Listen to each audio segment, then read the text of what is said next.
Friends, જય શ્રી કૃષ્ણ. સ્વાગત છે તમારું અમારી ચેનલમાં. તો આજે આપણે બનાવવાના છીએ મેંદુવડા.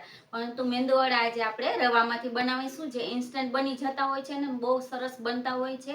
તો આ મારી રેસીપી તમે પહેલેથી છેલ્લે સુધી જોજો. અને તમને જો આ રેસીપી ગમે તો લાઈક અને શેર કરી દેજો. તો ચાલો આપણે બનાવવાનું ચાલુ કરીશું.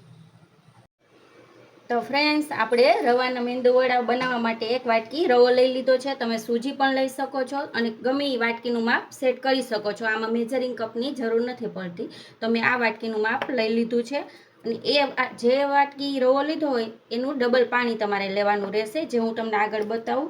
1 ટીસ્પૂન જીરું લીધું છે, ચીલી ફ્લેક્સ અડધી ટીસ્પૂન લીધું છે, ટેસ્ટ મુજબ નિમક લઈ લેશું, અડધી ટીસ્પૂન જેટલું લીલું મરચું લીધું છે ઝીણું સમારીને, જે તમે સ્કીપ પણ કરી શકો છો, અને કોથમીર સમારી લીધી છે, અને થોડુંક તેલની જરૂર પડશે. તો ચાલો આપણે બનાવવાનું ચાલુ કરીશું.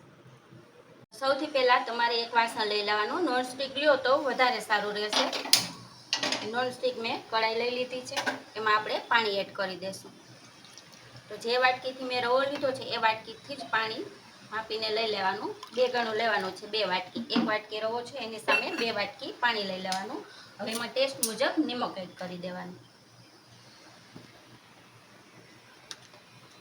પાણીને આપણે ઉકળવા દેવાનું એમ એકદમ. પછી આપણે એમાં જીરું એડ કરી દઈશું. અત્યારે ચીલી ફ્લેક્સ, જેટલી વસ્તુ આપણે લીધી છે એડ કરવાની એ બધી જ આમાં એડ કરી દેવાની છે ને એકદમ ઉકાળવાનું છે. કોથમીર એ પણ એડ કરી દેશું. સરસ આ બધું મિક્સ કરી અને એક ઉભરો આવવા દેશું. ત્યારબાદ આપણે એમાં સૂજી એડ કરવાની છે. તો ફ્રેન્ડ્સ, જોઈ શકો છો પાણી ઉકળવા માંડ્યું છે. તો ગેસની ફ્લેમ આપણે સ્લો કરી નાખવાની છે. અને જે રવો લીધો છે એ થોડો આવી રીતે એડ કરતા જવાનું છે, જેથી અંદર ગાંઠો ન પડે. એક હાથે નાખતું જવાનું અને એક હાથે હલાવતું જવાનું. આ રીતે બધું સરસ મિક્સ કરી દેવાનું છે. ગેસની ફ્લેમ સ્લો જ રાખવાની અથવા તો મીડિયમ રાખવાની, ફાસ્ટ નહીં રાખવાની, નહીંતર એકદમ જ કઠણ થઈ જશે. રવો બધું પાણી શોષી લેશે. સરસ આ રીતે હજી 1-2 મિનિટ હલાવશો એટલે સરસ સૂજી પાકી જાય. ત્યારબાદ આમાંથી આપણે વડા બનાવવાના છે, જે મેંદુવડા શેપના બનશે. સરસ બનશે, જે હું તમને આગળ બતાવીશ. જો સરસ આ રીતે મિક્સ થઈ ગયું છે. હવે ગેસની ફ્લેમ બંધ કરી દેશું અને થોડુંક હાથ અડાડી શકી એટલું ઠંડુ થવા દેશું. ત્યારબાદ આમાંથી આપણે વડા બનાવવાના છે. ફ્રેન્ડ્સ, જો હાથ અડાડી શકાય એટલું ઠંડુ થઈ ગયું છે, ત્યારબાદ આપણે લોટ આને મિક્સ કરવાનું છે. તો 1 ચમચી જેટલું તેલ એડ કરી દેવાનું અને સરસ કૂણવી લેવાનું છે આવી રીતે, જેથી હાથમાં ચોટશે નહીં અને સરસ અંદરથી ક્રિસ્પી પોચા થશે વડા.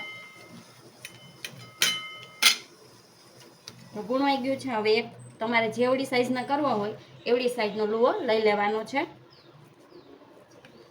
આવી રીતે કૂણવી લેવાનું, ગોળ ગોળ બોલ બનાવી લેવાનું. પછી થોડુંક પ્રેસ કરી દેવાનું, વચ્ચે આંગળીથી આ રીતે કાણું પાડી દેવાનું છે 2 બાજુથી. ફ્રેન્ડ્સ, આ રીતે બધા જ મેંદુવડા આપણે બનાવી લેશું. ત્યારબાદ એને ફ્રાય કરવાના છે. જો આ રીતે સરસ કાણું પાડી દેવાનું. તો પહેલાં ફ્રેન્ડ્સ બધા જ વડા બનાવી લીધા છે. હવે આપણે એને ફ્રાય કરવાના છે. તો તેલ પહેલેથી જ ગરમ કરવા મૂકી દીધું છે. અને તેલ આપણે મીડિયમ ગરમ હોવું જોઈએ, બહુ એકદમ ગરમ નહીં કરવાનું, નહીં તો ઉપરથી બળી જશે ને અંદર થોડોક નહીં ટેસ્ટ સરખો આવે. જોઈ શકો છો ઉપર આવી ગયું છે. તેલ પરફેક્ટ ગરમ છે. તો હવે આ વડા એમાં નાખી દેશું.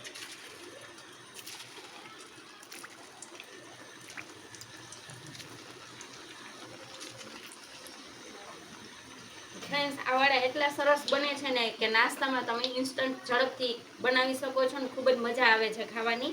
આની સાથે આપણે હજી જે સાઉથ ઇન્ડિયન ચટણી હોય છે ઢોસામાં અને ઇડલીમાં ખાવામાં આવે છે મેંદુવડામાં, એ કોકોનટની ચટણી પણ હજી બનાવવાના છીએ. અને તમે જો બાળકો માટે આ વડા બનાવતા હોય તો ચીલી ફ્લેક્સ, ગ્રીન ચીલી એ સ્કીપ પણ કરી શકો છો, તો પણ સરસ ટેસ્ટી લાગે છે. તો વડાને આવી રીતે તળવા દઈશું આપણે થોડી વાર. ગેસની ફ્લેમ મીડિયમ રાખી દેશું. હવે ફ્રેન્ડ્સ, તમે જોઈ શકો છો આપણે ગોલ્ડન બ્રાઉન થઈ ગયા છે, તળાઈ ગયા છે વડા. તો બહાર કાઢી લેશું. જો એક પ્લેટમાં લઈ લેવાના છે. ત્યારબાદ આપણે એની ઉપર સરસ સાઉથ ઇન્ડિયન ટેસ્ટ આવે એના માટે સાંભાર મસાલો એડ કરી દઈશું, જે ટોટલી ઓપ્શનલ છે. તમારે સાંભાર મસાલાની જગ્યાએ તમે પેરી પેરી મસાલો, મેગી મસાલો પણ એડ કરી શકો છો. અને આપણે કોકોનટની ચટણી તો બનાવવાના જ છીએ હજી, એની સાથે પણ ખાઈ શકો છો. તો ચાલો હવે આ બધા જ વડા તળી લેશું, ત્યારબાદ આપણે ચટણી બનાવીશું.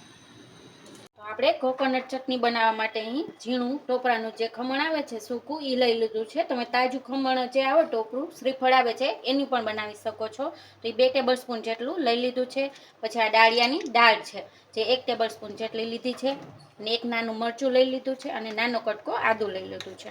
થોડીક કોથમીર, ટેસ્ટ મુજબ નિમક એડ કરી દઈશું. અને નાનો કટકો આંબલીનો મેં લઈ લીધો છે, જેને પાણીમાં થોડીક વાર પલાળી દીધું જેથી સોફ્ટ થઈ જાય. તમે આંબલીની જગ્યાએ છાશ કે દહીં પણ થોડુંક એડ કરી શકો છો થોડીક ખટાશ માટે. તો આ બધું આપણે એક મિક્સર જારમાં લઈ એડ કરવાનું છે. તો પહેલાં આદું થોડુંક હું ખમણી લઈશ, આવું ઝીણું સમારી લઈશ જેથી બધું સરસ એક રસ પીસાઈ જાય. સૌથી પહેલાં કોકોનટ એડ કરી દઈશું, ત્યારબાદ દાળ નાખી દઈશું. જેટલી વસ્તુ આપણે લીધી છે એ બધી જ સરસ આમાં એડ કરી દેવાની છે. ના જે આંબલી હતી એ પણ આપણે એડ કરી દઈશું. હવે નિમક લઈ લેશું, જે અડધી ટીસ્પૂન જેટલું હું એડ કરું છું. હવે એમાં થોડુંક પાણી એડ કરી દેવાનું જેથી સરસ પીસાઈ જાય. હવે એને પીસી લેશું.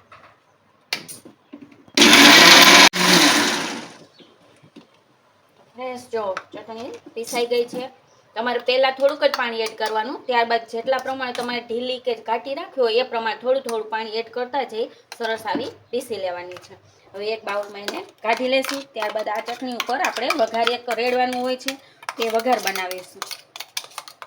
ચટણી બાઉલમાં કાઢી લીધી છે ને હવે વઘાર રેડવાનો છે. તો તેના માટે તમારે અડધી ટીસ્પૂન જેટલી રાઈ લઈ લેવાની ને એક સૂકું લાલ મરચું લઈ લીધું છે. અને અહીં મેં વઘારિયામાં તેલ ગરમ કરવા મૂકી દીધું છે. 1 ટેબલ સ્પૂન જેટલું તેલ છે. હવે એમાં પહેલાં રાઈ એડ કરી દઈશું તેલ ગરમ થાય એટલે. અને રાઈને સરસ ફૂટવા દેવાની હોય છે. આ વઘાર રહેશો ને એટલે ચટણીનો ટેસ્ટ બહુ જ સરસ આવે છે. જો તો હવે રાઈ ફૂટવા માંડી છે તો જે આપણે સૂકું લાલ મરચું લીધેલું છે એ પણ એડ કરી દઈશું. ત્યારબાદ થોડી હિંગ એડ કરી દઈશું. અને આપણો વઘાર સરસ થઈ ગયો છે તો ગેસ બંધ કરી દઈશું. થોડી વાર આ રીતે રહેવા દઈશું. જે આપણે ચટણી બાઉલમાં કાઢી છે એના ઉપર આ વઘારને રેડવાનો છે.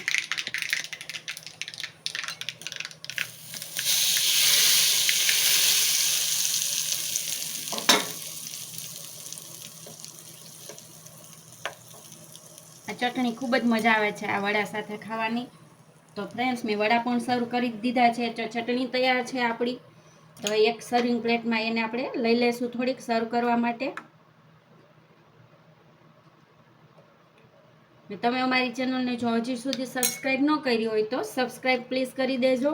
તો હું તમને આ વડું તોડીને પણ બતાવીશ. એકદમ ઉપરથી જો ક્રિસ્પી અને અંદરથી સરસ જાળીદાર બને છે, જે ચટણી સાથે આપણે ટેસ્ટ કરીશું. બહુ મસ્ત બને છે. એકવાર જરૂરથી ટ્રાય કરજો. તો ફરી મળીશું નવી રેસીપીમાં. Thank you.